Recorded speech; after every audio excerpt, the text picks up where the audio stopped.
Welcome to the 11th video in the Fortitudo.tech Python package playlist. In this video we will not be going through any examples, but give you a summary of the investment framework and what we have learned so far. So this framework is centered around a Monte Carlo simulation that we collect into a matrix that we call R. So you can imagine that along the columns of this matrix you would have your asset returns, so it could be like Google, Facebook and Apple, and it could also be your risk factors like interest rate curves and implied volatility surfaces. Along each row you have a joint scenario for these returns and these risk factors that you can assign a joint scenario probability to, which we collect into a prior probability vector that we call P. If we then want to implement some views or do some stress testing, we do it by changing these scenario probabilities into a posterior probability vector that we call Q. And here you can see the basic method that we use to perform this probability vector change, which is called entropy pooling. So entropy pooling is very flexible and can be used in many creative ways. For example, if you want full performance, you can use it in a sequential way, and you can also combine it with a Bayesian network on top if you want to do causal and predictive analysis. No matter what you do, the risk that we analyze is CVAR, which is basically concerned about minimizing the expected large losses. And in this case for CVAR, it doesn't matter how complex your Monte Carlo simulation is or your stress test with this posterior probability vector Q are. So it will give you meaningful results no matter what. So here on this slide there is a direct comparison between the new framework that we introduce and the old methods. So instead of relying on the normal distribution and focusing on the covariance matrix for the risk, we have these fully flexible Monte Carlo simulations that are not restricted to being any parametric distribution that we know, and associated scenario probability vectors.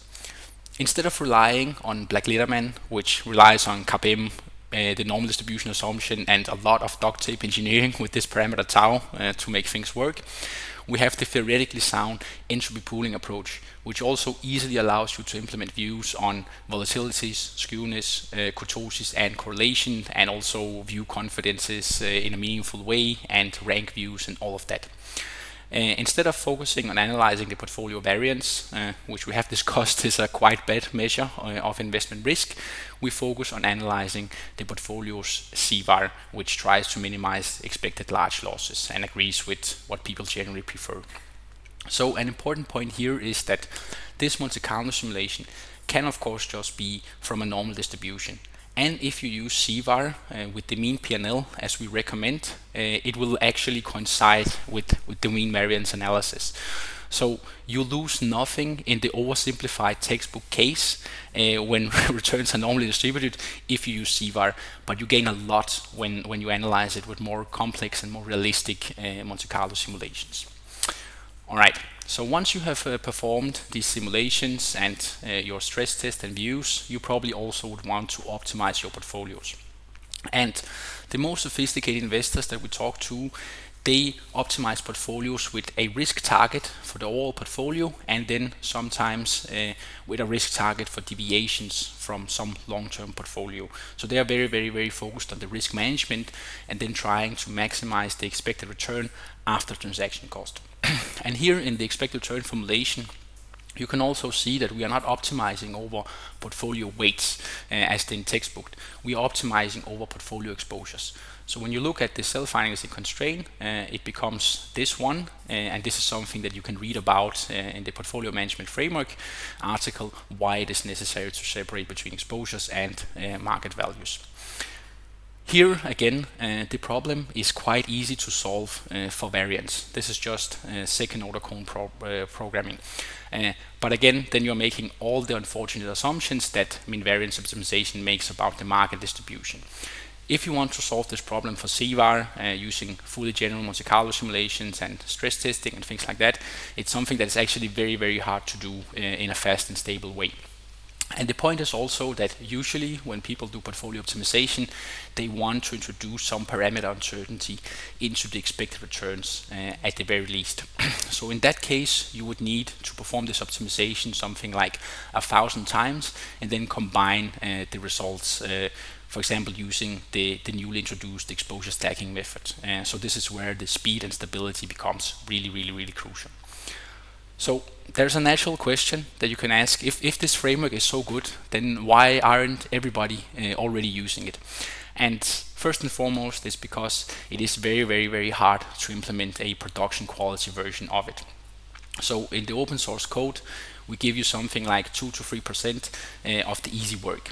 If you want to have a really elegant implementation with the full framework, with Bayesian networks, sequential entropy pooling, rank views, and view confidences, then this is something that requires a lot of hard work. And basically there you would have hundreds of small problems where you would need to be able to solve all of the 100 small problems for the framework to work nicely in an elegant way. There are also some academic vested interests. So let's say, for example, that you are someone who has been writing articles and books and teaching about mean variance and Black Litterman. Then you are unlikely to all of a sudden just come out and say, okay, let's forget about all this and then just start using entropy pooling and CVAR. But of course, when you are an investment manager managing either your own money or clients' money, you have to consider what is it that gives you the best results. And I'm quite sure if you had these two different frameworks available, so the new framework and the old one, then you would choose to use the new framework instead of just estimating covariance matrices and doing mean variance analysis. There are also some professional vested interests, and sometimes people, they think that if we come with a calculator for them, then it puts their job at risk. But this is actually very misunderstood, because the calculators are useless in themselves. They need someone who can actually understand this theory and use them in a smart way. And I actually seen the opposite case where some people, they believe that their job is secure if they write the code, but then once the project is done, they're getting kicked out because apparently the organization doesn't believe that maintenance and support is that hard or necessary.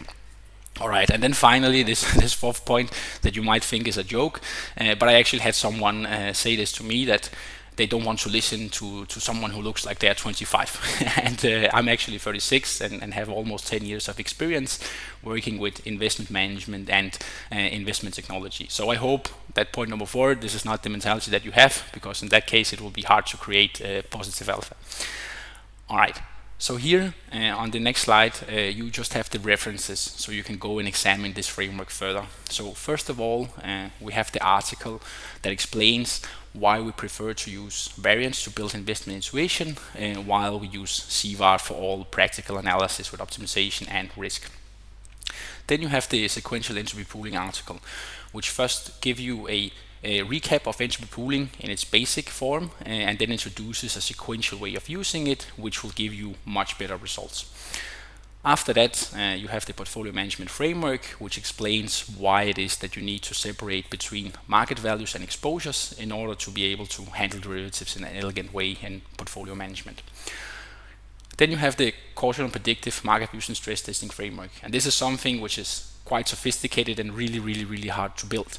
But whenever I show case studies to investment managers using this framework, they are really excited about it. They tell me that this is exactly the kind of analysis that they want to do in their investment discussions.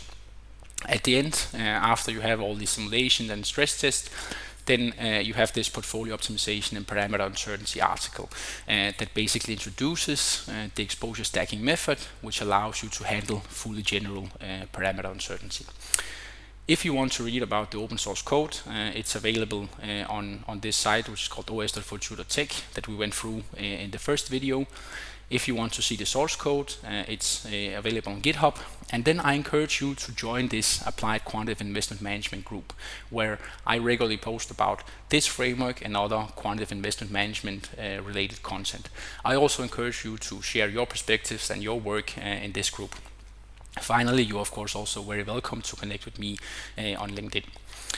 Alright, so even though we didn't go through any code in this video, I invite you to show a token of appreciation by giving this repository a star.